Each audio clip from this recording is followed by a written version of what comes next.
আমরা বিভিন্ন পর্যায়ে বিভিন্ন সময় বিভিন্ন আলোচনা আমরা করেছি।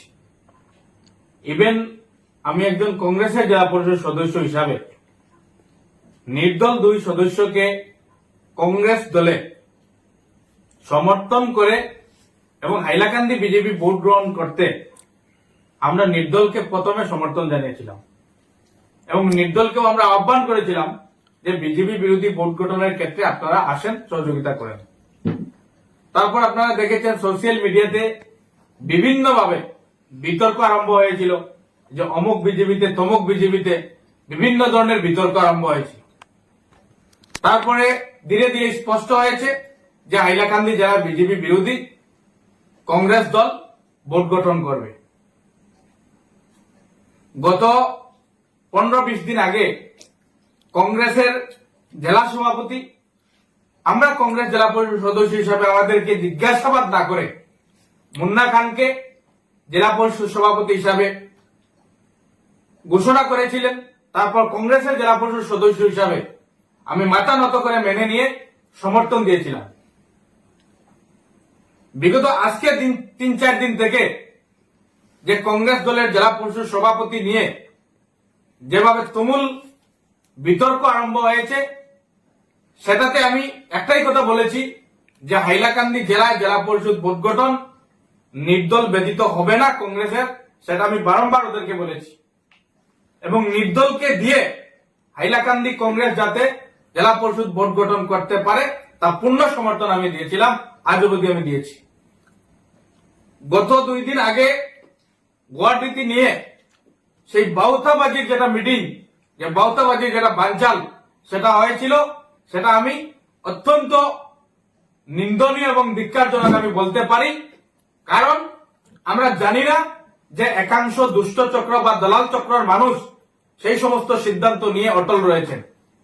যদি সেই সমস্ত সিদ্ধান্ত অটল থাকতেন তাহলে এই গুয়াহাটিতে হোক বা শিলচরে হোক আজকের মিটিং এর কি প্রয়োজন ছিল?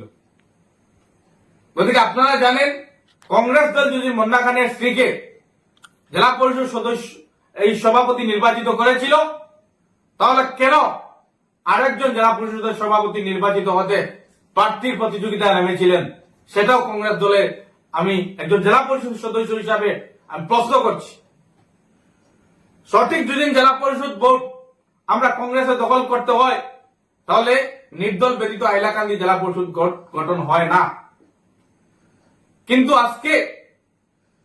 আজকের মিটিং এ আমি বলেছিলাম যে মুন্না খানের স্ত্রীকে জেলা পরিষদের সভাপতি নির্বাচিত করে বিজেপি বিরোধী হাইলাকান্দি কংগ্রেস জেলা পরিষদ ভোট গঠন করো, আমার কোনো আপত্তি নেই। তখন ওনারা বলেছেন যে কংগ্রেস দল থেকে প্রার্থিত্ব করা হবে। আমি বলছি সেটাতেও আমার আপত্তি নেই। যদি কংগ্রেস দল থেকে প্রার্থিত্ব দেওয়া হয় তাহলে আমি ডাইরেক্ট বিজেপির সঙ্গে লড়াই করেছিলাম, তাহলে আমাকে দেওয়া হোক বলে আমি প্রশ্ন করেছি। আর যদি বিজেপি বিকল্প বিজেপি বিরোধী ভোট গঠন করা হয়, নির্দলের প্রয়োজন হয়, তাহলে মুন্না খানের স্ত্রীকে দিয়ে হাইলাকান্দি জেলা পরিষদ ভোট গঠন করা হোক। কিন্তু আজকে আমি সম্পূর্ণভাবে একটা বিপরীত ছবি এখানে দেখেছি যে 1 সপ্তাহ 15 দিনেও ওনারা ঘোষণা করে রেখেছেন অমুক এর স্ত্রী জেলা পরিষদের সভাপতি। সেটা আমি কোনো অবস্থায় মেনে নিতে পারছি না। আমি হাইলাকান্দিবাসীকে আহ্বান করছি যে আমার কথাতে আমি অটল আছি যে নির্দল নিয়ে হাইলাকান্দি জেলা কংগ্রেস জেলা পরিষদ সভাপতি নিযুক্তি করো, আমার কোনো আপত্তি নেই। কিন্তু কংগ্রেস থেকে করতে গিয়ে আমি দেখেছি কোন সোর্সে হাইলাকান্দি জেলা পরিষদ গঠন হয় না। কিন্তু আজকে জেলা পরিষদ গঠন করার ক্ষেত্রে নির্দলকে যদি আমরা সমর্থন দিয়ে দেই, নির্দলকে জেলা পরিষদের সভাপতি নিযুক্তি করি কংগ্রেস থেকে, সেটা নিশ্চিত হাইলাকান্দি বিজেপি বিরোধী ভোট গঠন করা হবে। আজকে দিনে সেটা হয়নি। সেটা কোন এক পর্যায়ক্রমে আমি দেখতে পেয়েছি সেখানে বিজেপির হাতে তুলে দেওয়ার একটা চক্রান্ত আরম্ভ হয়েছে।